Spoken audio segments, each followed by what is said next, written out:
y a los que no pudieron, ahí ya estamos grabando, y a los que no pudieron involucrarse con esta clase para que la puedan ver ahí, ¿sí? Por el inconveniente que hayan tenido. La idea es un poco, esto tranquilamente podría ser grabado, pero la idea era que nos veamos y que tengamos empecemos a estrechar un poco el vínculo que se pierde con esto de la educación a distancia. Así que yo no logro verlos a todos, porque están viendo mi pantalla ahí, crecimiento funcional. Sí. Perfecto. Sí. Entonces, bueno, yo voy a empezar a desatar este tema, y si hay alguna duda muy importante, bueno, activan los micrófonos y el que quiere preguntar y me pregunta. ¿Por qué digo muy importante? Porque todas las dudas que vayan surgiendo, también pueden tomar nota y después yo armo el foro para esta clase y vamos con las dudas por ahí. Porque si todos empezamos con las dudas, los 40 minutos van a ser muy cortos, ¿sí? van a ser muy cortos, entonces yo lo que prefiero es avanzar. Son temas de los que ya tienen en el material, ya han visto en años pasados, estamos profundizando un poco, y por eso digo que para mí lo mejor es andar, y cada uno que se anote sus dudas y de última las evacuamos por el foro, ¿sí? Esa es un poco mi idea. ¿Alguien tiene algo para decir con respecto a esto? Bien. Bueno, somos 15 participantes. Después vamos a hacer la foto correspondiente. Bueno, nosotros empezamos viendo, de los primeros temas que vimos acá en EDI, empezamos con el crecimiento. ¿Por qué? Porque es importante que ustedes sepan, antes les digo, este quilombo que tengo atrás es parte de mi gimnasio que tengo armado acá, esta bolsa, los sonaros y cosas que tengo para que sepan qué es el quilombo que tengo atrás. Lo que empezamos a ver un poco es, bueno, ¿qué es el crecimiento? En las biomotricidades 2 y 1 vimos un poco, de manera bien superficial, la diferencia entre crecimiento, entre desarrollo, cuáles eran un poco esas diferencias, y ahora lo que empezamos a ver es un poquito más profundo, para que ustedes entiendan. Supuestamente este año es el año en el que comenzaban las prácticas, ¿sí? Ustedes iban a empezar a ir a los colegios primarios, o la mayoría de ustedes a los colegios primarios, a empezar a hacer sus prácticas docentes. Entonces, lo primero que tenemos que empezar a entender es qué alumno es el que yo tengo adelante, independientemente de la edad que me toque. Vamos a suponer que a mí me tocaba hacer la práctica en sexto grado, ¿sí? Yo lo primero que tengo que entender es qué alumno es el que tengo enfrente, qué características tiene, en qué fase de su crecimiento y su desarrollo está. Ustedes fíjense que un poco lo que marca el material son las distintas fases o las distintas etapas que hay en el crecimiento. Eso es algo que también más o menos tenemos que tener muy claro, en decir, bueno, cuál es la etapa preescolar, cuál es la etapa escolar, dónde finaliza la niñez, a qué edad más o menos comienza la etapa prepuberal, cuándo comienza la etapa puberal, qué es la etapa puberal, a qué hacemos referencia con etapa infantil. Bueno, esas son cosas un poco que desarrollamos en el tema pasado y que yo les pedí a través de un trabajo práctico, que los tengo ahí casi todos ya vistos. En cualquier momento les subo las notas ahí a la plataforma de qué es lo que vi, para que ustedes comprendan más o menos a quién tenemos enfrente. Y a partir de entender a quién tenemos enfrente, establecer cuáles son los parámetros de decir, bueno, ¿qué corresponde trabajar en esta etapa? Por eso el trabajo práctico hacía referencia a eso. Decir, bueno, yo tengo un alumno de sexto grado que puede tener 10, 11 años. Bueno, ese alumno de 10, 11 años está casi al final de su etapa escolar, está casi al final de su etapa infantil, está casi al final de su fase sensible de las capacidades coordinativas, que el gran proceso que tenemos durante la etapa infantil. A medida que atravesamos esa etapa infantil, las capacidades coordinativas van tomando mayor importancia una de las otras. Dejo de trabajar el resto de las capacidades motoras, como son las habilidades motrices básicas, o dejo de estimular alguna de las capacidades condicionales como la velocidad de reacción, no. Pero lo que sí tiene mucha importancia en esa parte son las capacidades coordinativas. Digamos que si podemos establecer porcentaje de las clases y arriba del 60 o del 70% tenemos que trabajar capacidades coordinativas. Y hay que trabajar capacidades coordinativas, porque esa es la fase sensible de las capacidades coordinativas. Podemos trabajar 1.000.000 de otras cosas, seguramente, pero no podemos errar en no trabajar las capacidades coordinativas en esa etapa. ¿Sí? Y esto tiene que estar bien claro. A partir de allí, el otro concepto que se desprende es este de crecimiento funcional. Tenemos por un lado, para que tengo que admitir acá a gente que está... no, estamos todos. Admitir. Bueno, creo que ahí está. Toda esa etapa, ¿sí? Preescolar, primaria o infantil, pubertad, prepubertad o pubertad, está marcada por criterios que tienen que ver con el crecimiento somático. ¿Qué es el crecimiento somático? El crecimiento del soma, el crecimiento del cuerpo, cómo crecen en largo, en ancho los huesos y demás partes. Y luego el crecimiento funcional. Que el crecimiento funcional tiene más que ver un poco con el desarrollo, con cómo se van diagramando nuestros distintos órganos que conforman nuestro organismo para cumplir la función para la cual están. ¿Sí? Por ejemplo, nosotros tenemos glándulas, en nuestro cuerpo que cuando somos niños, si bien las glándulas no están al 100% de sus funciones. O sea, hay hormonas que nosotros no tenemos circulando en nuestro cuerpo en gran porcentaje para que cumplan su función. Entonces, cuando crecemos funcionalmente, esas hormonas posiblemente sí ya están desarrollando la función para la cual la cual tienen que cumplir, ¿sí? Entonces, ese crecimiento funcional, esperen que no me pasa la diapo, ahí está. Bueno, esto es un poco la diferencia. El crecimiento, lo que hablaba recién, hace alusión al crecimiento de la masa corporal, al crecimiento de las distintas partes del cuerpo, y el desarrollo hace referencia a esto, a la organización, diferenciación de los tejidos, de los órganos, los sistemas, cuando ya están, digamos, como al 100% de su funcionamiento, ¿sí? Hay distintos componentes.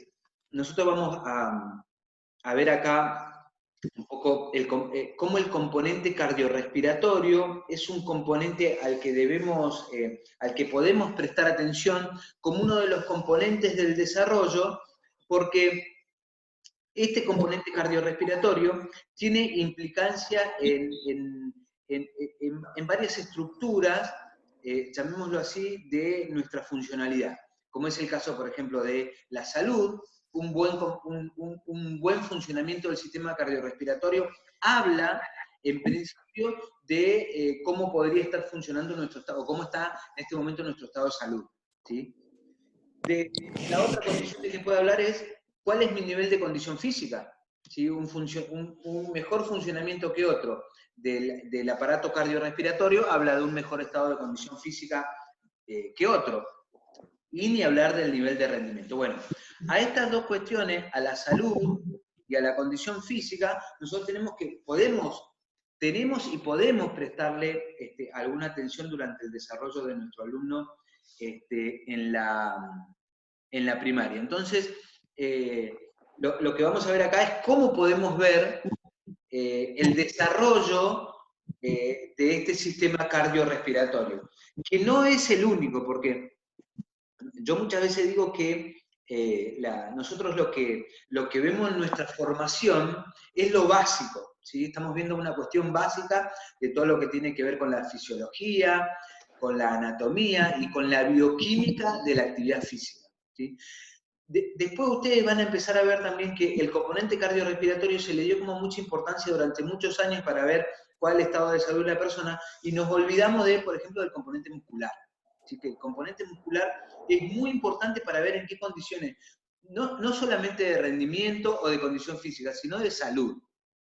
Pero por ahora nosotros vamos a ver este componente cardiorrespiratorio, que les vuelvo a repetir, no es lo único ni siquiera lo más importante, ¿sí? Pero por ahora nosotros le vamos a dar la relevancia que se necesita. Bueno, una de las formas de medir el componente cardiorrespiratorio es a través de la medición de este concepto que tiene que ver con el VO2 máximo. ¿Qué es el VO2 máximo? O el consumo máximo de oxígeno, como lo van a ver en la literatura. Bueno, algunos autores dicen que es más o menos lo mismo, después cuando lo estudien o cuando lo analicen se van a dar cuenta que es más o menos lo mismo, que es la tasa más alta a la cual el organismo puede consumir oxígeno durante el ejercicio intenso. O sea, yo someto a una persona a ejercicio intenso, esa tasa de consumo de oxígeno durante ese ejercicio intenso, o sea, la cantidad de oxígeno que yo puedo consumir durante ese ejercicio intenso, ese es mi consumo máximo de oxígeno, que es distinto en todos. Todas las personas tienen distinto consumo de oxígeno, ¿sí? Ahora, hay otro concepto, yo destaqué acá estos dos como los importantes, que es la máxima cantidad de oxígeno que el organismo puede absorber, transportar y consumir por unidad de tiempo. ¿Acá alguien quería decir algo? Nadie. Bien. Este concepto es un poco más completo porque yo puedo estar en ejercicio intenso, ¿sí? Yo puedo estar haciendo un ejercicio muy intenso y puedo estar metiendo mucho oxígeno. Pero ese oxígeno, todo ese oxígeno que yo meto a través del aire, ¿sí? Yo meto oxígeno a través del aire, yo hago una bocanada, yo lo que estoy metiendo es aire. Ese aire viaja hasta los pulmones y lo que pasa a la sangre es el oxígeno. El oxígeno que oxigena la sangre que viene de los tejidos, ¿con qué? Con poco oxígeno. ¿Sí? Entonces, oxigeno esa sangre a través de procesos que ya han visto en biomotricidad, oxigeno esa sangre que va al corazón y después de nuevo va a los tejidos. Entonces, ese es el oxígeno que yo absorbí. Después ese oxígeno yo lo tengo que transportar. Tiene que ir al corazón y de ahí tiene que ir a los tejidos. Y después lo tengo que consumir. ¿Y quién es el que consume el oxígeno? Los tejidos. En este caso, el tejido muscular.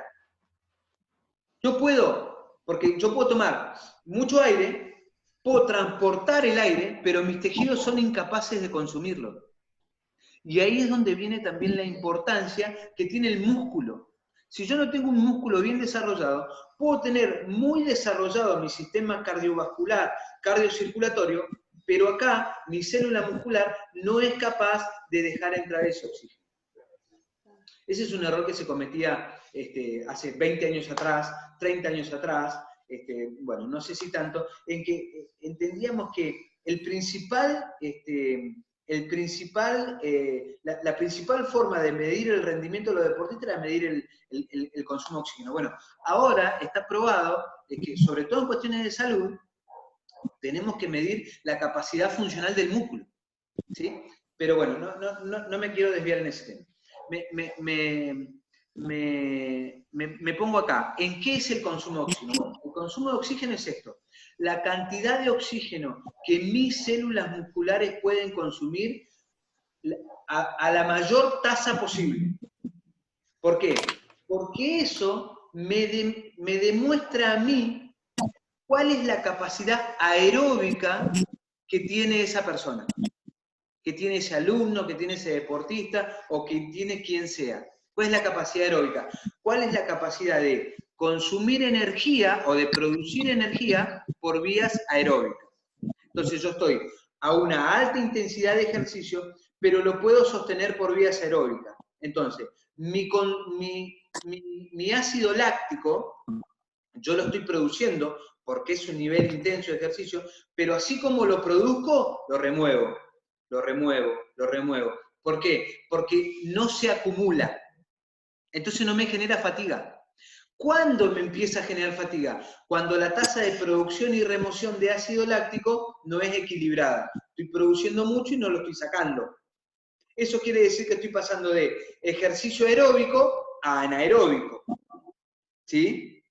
Entonces, yo el consumo de oxígeno lo puedo medir, puedo decir, bueno, esta persona a esta intensidad, hasta esta intensidad de ejercicio está aeróbica. Si yo me paso de esta intensidad de ejercicio, está anaeróbica. Eso sucede con las personas que están sedentarias, que a niveles más bajos de intensidad de ejercicio se ponen anaeróbicas, porque tienen un consumo de oxígeno muy bajo. Entre paréntesis, hay autores que dicen que el consumo de oxígeno de una persona es tal y no puede ser movido. Hay otros autores que dicen que sí, que el oxígeno, la capacidad de consumo de oxígeno puede ser mejorada, pero muy poco, porque básicamente el consumo de oxígeno de cada uno es casi genético. Si uno tiene una capacidad de consumo de oxígeno que puede ser elevada muy poco. Lo que sí puede ser elevada es la parte relativa, o el consumo de oxígeno relativo con respecto al absoluto, que ahora lo vamos a ver cuál es la diferencia entre relativo y absoluto. Bueno, la forma de medir el consumo de oxígeno es a través de estas pruebas que tienen ahí a la izquierda de la imagen, que son en cicloergómetros con analizador de gases, donde lo que se ve es cuánto oxígeno entró y cuánto oxígeno salió. Más o menos, ¿no? La diferencia entre ambos es lo que la célula consumió. Vamos a suponer que yo metí 100 de oxígeno y volvieron 90. Bueno, la célula consumió 10%. Podríamos decir que es un bajo consumo de oxígeno. Yo respiré 100 y volvieron 30.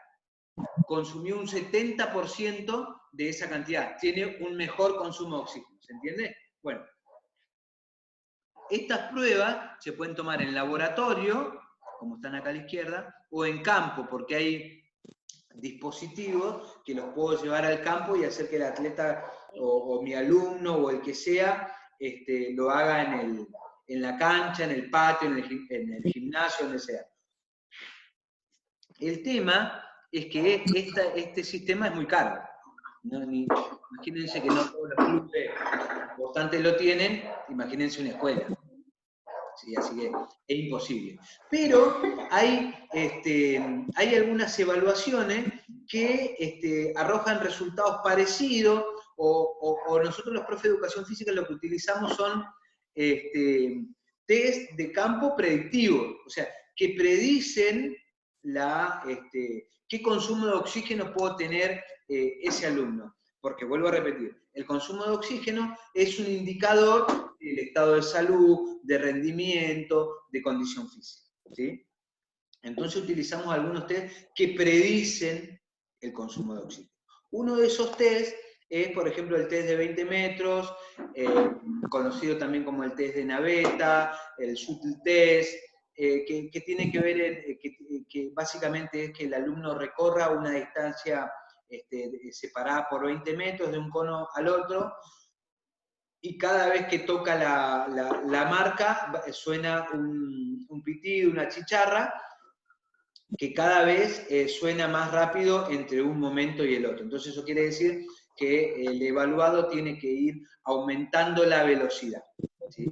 Es un test progresivo, como lo son los test de laboratorio de VO2 máximo, son test progresivos que van buscando la velocidad a la cual el alumno o el deportista se establece en su máximo consumo de oxígeno, a la velocidad de carrera. Entonces, nosotros usamos estos test predictivos, que también son progresivos en velocidad de carrera, para predecir cuál es la velocidad de carrera a la cual mi alumno está en su máximo consumo de oxígeno. ¿Sí? Bueno, estos test nosotros los podemos utilizar porque, bueno, obviamente son de bajo costo, son simples, son flexibles porque lo podemos hacer en cualquier lado, en cualquier espacio, y me da la capacidad de... perdón, me pasé. Me repasé, esperen, perdón, no sé, me adelanté tanto. Me da la posibilidad, decía, de evaluar a muchos alumnos, y alumnos jóvenes, alumnos adultos, esa posibilidad me dan este tipo de este tipo de test. Lo que hay que tener en cuenta acá, con esto de que yo podemos evaluar a distintas etapas, niños, jóvenes, es que este concepto que yo les marco acá de la eficiencia mecánica, ¿sí? Obviamente, esta chiquitina que... ¿Ven el cursor cuando lo muevo? Sí. Bien, esta chiquitina que vemos acá tiene menos eficiencia mecánica que esta chiquitina que vemos acá. ¿Qué quiere decir que tiene menos eficiencia mecánica? Que tiene sus piernas más cortas. La otra, al tener las piernas más largas, es capaz de cubrir más distancia en cada zancada. Eso no quiere decir que tenga un mejor consumo de oxígeno. ¿Entiende? Entonces esas son cosas que tenemos que tenemos que tener en cuenta. El desempeño en estos test, o sea, los resultados de estos test, se asoció con muchos indicadores de adiposidad y algunos indicadores cardiometabólicos, como pueden ser los niveles de glucemia y demás. ¿Qué quiere decir? Que hay muchos estudios que asocian la distancia que logró recorrer en este test un alumno con el nivel de grasa que puede tener o el nivel de obesidad que pueden tener algunos alumnos. ¿Qué quiere decir? Que a mayor distancia recorrida en el test, seguramente ese alumno tiene menor nivel de adiposidad, mejores indicadores cardiometabólicos, por eso es que se utilizan. Porque hay muchos estudios que han cruzado estos datos y ven que, los que más corren son los pibes que están menos gorditos. ¿Se entiende? Entonces puede haber ahí una relación. Ustedes siempre piensen que esto de los test no es algo que se le ocurre a alguien. Son cosas que se van haciendo, se van investigando y se van estableciendo ciertos datos y cierta información que podemos ir mirando ahí. ¿Y por qué se los marcamos acá? Porque son evaluaciones que ustedes pueden tomar en la escuela. Y después la pueden comparar, como decíamos con los percentiles en la clase pasada. La pueden comparar, tomarla, vamos a suponer, podemos tomar a principio de año, podemos tomar a final de año, como puede ser la tabla o el IMC, o el peso y la talla por separado. O esta evaluación, yo pude haber tenido a mi alumno en 5º grado, y después lo vuelvo a tener en 7º grado, o no, el profe que lo tuvo en 5º grado tomó esta evaluación y dijo, predictivamente este alumno tiene un VO2 de 20 litros kilogramos minuto, que es la medida que se evalúa el VO2, que toma el VO2. Y resulta que yo a este mismo alumno después lo tengo en 7º grado y lo vuelvo a evaluar, le vuelvo a tomar la misma evaluación en las mismas condiciones, todo como se tomó antes. Y digo, este pibe creció 10 centímetros, está mucho más grande y desarrolló la misma cantidad de palieres, corrió lo mismo. O sea, no evolucionó en nada. Bueno, podríamos mirar, o capaz que no creció lo que tenía que crecer, porque lo volví a medir y no creció lo que tenía que crecer. Bueno, son cosas que a nosotros nos pueden ir alertando en cómo está creciendo y se está desarrollando ese alumno. ¿Sí? ¿Soy claro? Para eso nos pueden servir este tipo de evaluaciones. Y luego hay otros indicadores de este metabolismo aeróbico. Sí, ¿alguien quiere preguntar algo? Sí, yo, profe. Dale. Vos decías que el VO2 máximo está determinado mayormente genéticamente, pero uno en el test de Navet, por ejemplo, puede mejorar y hacer una distancia más larga, o sea... Sí, podés hacer una distancia más larga, pero acordate que yo te digo que esos tipos de test son predictivos del VO2 máximo, porque lo que estamos evaluando ahí es velocidad de carrera. ¿A qué velocidad vos podés correr para mantenerte en VO2, para mantenerte aeróbico? ¿Sí? Bien.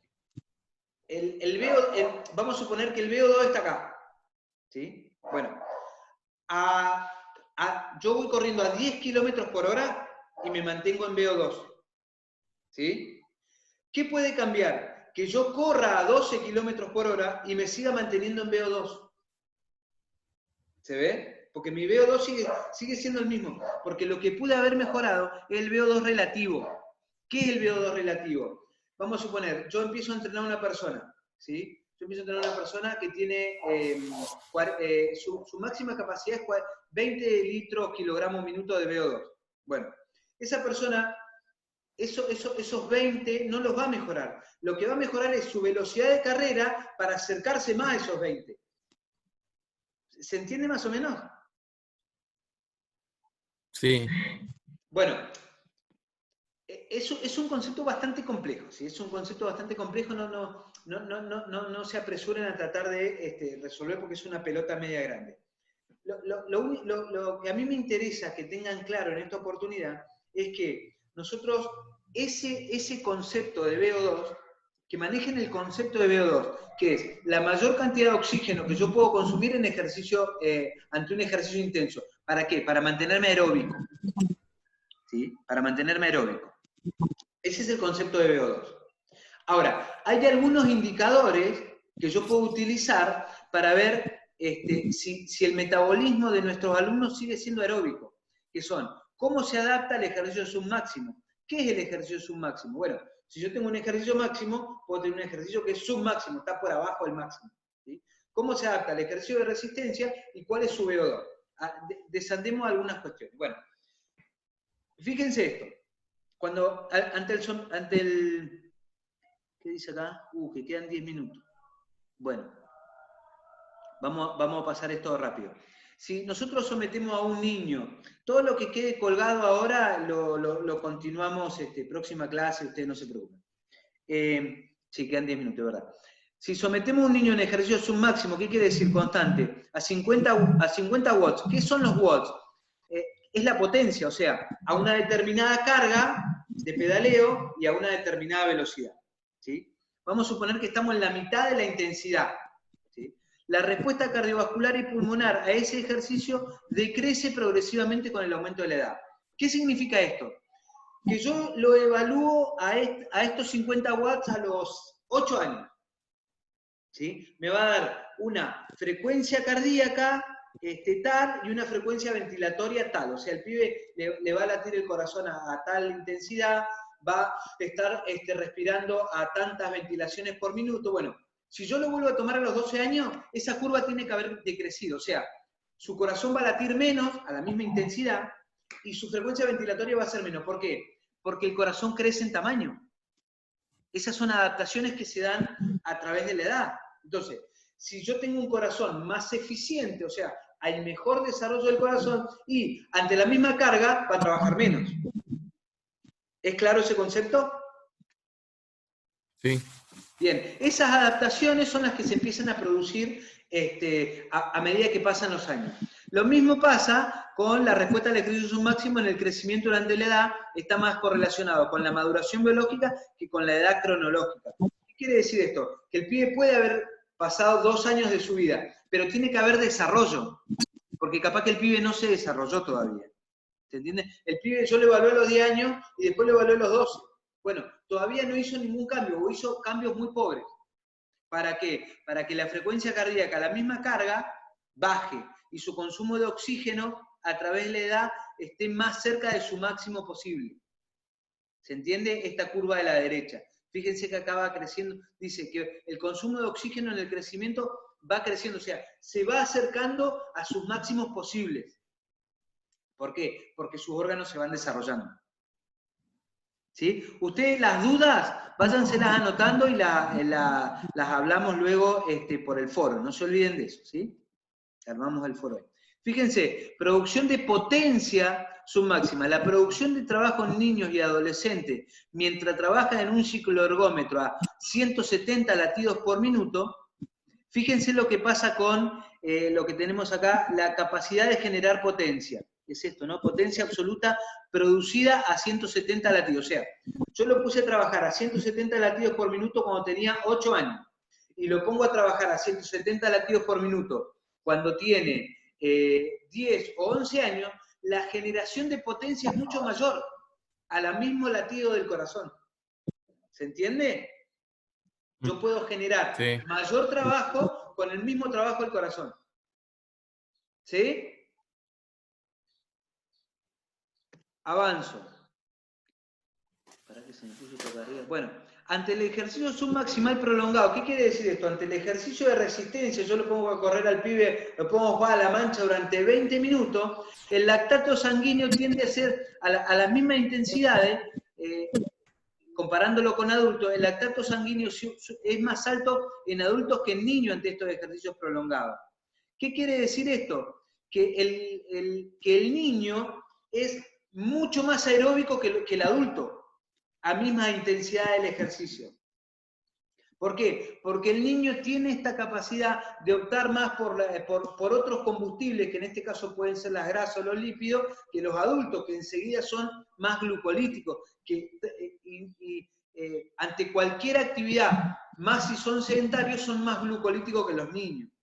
¿Se entiende? Entonces los niños siempre tienen mayor capacidad aeróbica, o mejor dicho, tienen mejor capacidad de sostener ejercicios prolongados por otras vías metabólicas. ¿Sí? Después léanlo bien, recuerden que esto está grabado y lo pueden ver de nuevo. Y si no, también les puedo subir el PowerPoint. Estaría bueno. ¿Cómo, perdón?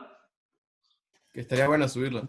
Dale, subo el PowerPoint, sí, me lo voy a agendar para subírselo y que usted... Igual, José, vos podrías desactivar el sonido, así no se escuchan tus ruidos.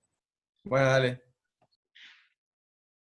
Les voy a subir el PowerPoint y también les va a quedar la clase grabada. Todo esto que yo estoy diciendo está en el material de consulta bibliográfica, ¿sí? Para que después hablemos, me comenten en el foro cuáles son las dudas. Bueno, todos estos gráficos que están ahí en el material, fíjense acá cómo el consumo de oxígeno se incrementa linealmente hasta los 16 años en los varones y a las niñas se incrementa hasta los 13. Bueno, esto también tiene que ver con lo que veíamos la clase pasada, con la diferencia en los crecimientos entre los varones. Los varones crecen un poco más de tiempo que las niñas, por lo tanto su VO2 máximo, su capacidad de consumir oxígeno va aumentando, va llegando al máximo posible de cada persona a medida que vamos creciendo, porque los órganos se van desarrollando, ¿sí? Las niñas acá donde dice que se establece un plató en la pubertad, ¿qué quiere decir? Que en la pubertad ya tomamos como esa meseta, ¿sí? Ya ahí nos quedamos y nos quedamos en ese valor. Los niños, los varones, establecen la meseta recién a los 16, 17, 18 años. Presentan una mayor capacidad de crecimiento del VO2 máximo. Y el VO2 relativo que yo le decía. El VO2 relativo es la unidad de medida del VO2 es 40, vamos a suponer, kilogramos por kilogramo de peso por minuto. ¿Sí? ¿Qué quiere decir esto? Que yo estoy gordo y puedo correr a un consumo de oxígeno tal. ¿Sí? Ahora, yo adelgazo, ¿sí? Tengo esa unidad de medida es por menos kilos, porque yo estoy más flaco. Entonces, pareciera que el VO2 es más alto. ¿Se entiende? Entonces, ese es una medida de VO2 relativo, porque es relativo a lo que yo peso. Ustedes van a ver que en medida de VO2, este deportista tiene 40 litros kilogramos minuto. ¿Qué quiere decir? Que tiene puede consumir 40 litros de oxígeno por kilo de peso. ¿Sí? Entonces, si yo yo peso 100 kilos, no es lo mismo que pese 70. ¿Se entiende? Entonces, por eso esa unidad, el VO2 relativo puede aumentar, porque obviamente yo estoy más flaco.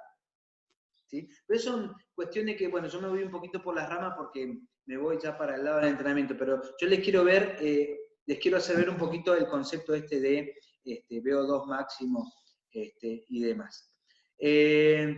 Bueno, para reflexionar, los cambios en el VO2 tienden a estar más relacionados con la masa libre de grasa. ¿Cuál es la masa magra? El músculo, que con el peso corporal. ¿Qué quiere decir esto? Que este consumo de oxígeno está muy relacionado a la capacidad muscular que yo tengo. Yo peso 70 kilos, pero mi porcentaje de grasa es del 50%, quiere decir que tengo menos músculo. Ahora, yo peso 70 kilos, pero mi porcentaje graso es del 20%, ¿sí? Yo tengo más capacidad muscular, por lo tanto tengo más capacidad de consumir oxígeno. Por lo tanto, mi VO2 es mayor. mi VO2 relativo es mayor, porque yo tengo más músculo. Sin embargo, en la pubertad el VO2 max relativo por unidad de masa magra declina al aumentar los años en la pubertad. Bueno, yo en la pubertad voy desarrollando mis músculos.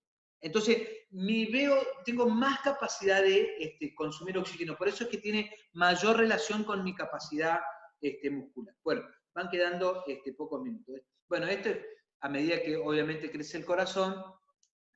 ¿Por qué crece mi VO2 máximo ahí? Porque tengo mayor capacidad de transportar. Tengo mayor capacidad de transportar oxígeno, llega más oxígeno a mi músculo. Bueno, estos son todos gráficos que ustedes pueden ver ahí. Esta es otra evaluación que podemos tomar aparte de este test de ida y vuelta de 20 metros, que son todos test de campo predictivo. Acá les dejo un poco todos los conceptos que hemos estado viendo o que tienen que ir desarrollando a través de su lectura, a través de los PowerPoint que yo les voy dejando acá y demás. Se los dejo ahí, crecimiento somático, concepto de percentil, velocidad de crecimiento. Todos estos son conceptos que ya deben estar en marcha en ustedes, ¿sí? Crecimiento funcional, VO2 máximo, test predictivo de campo, cuáles son los indicadores del metabolismo aeróbico, cuáles son las adaptaciones del VO2 máximo y crecimiento. La próxima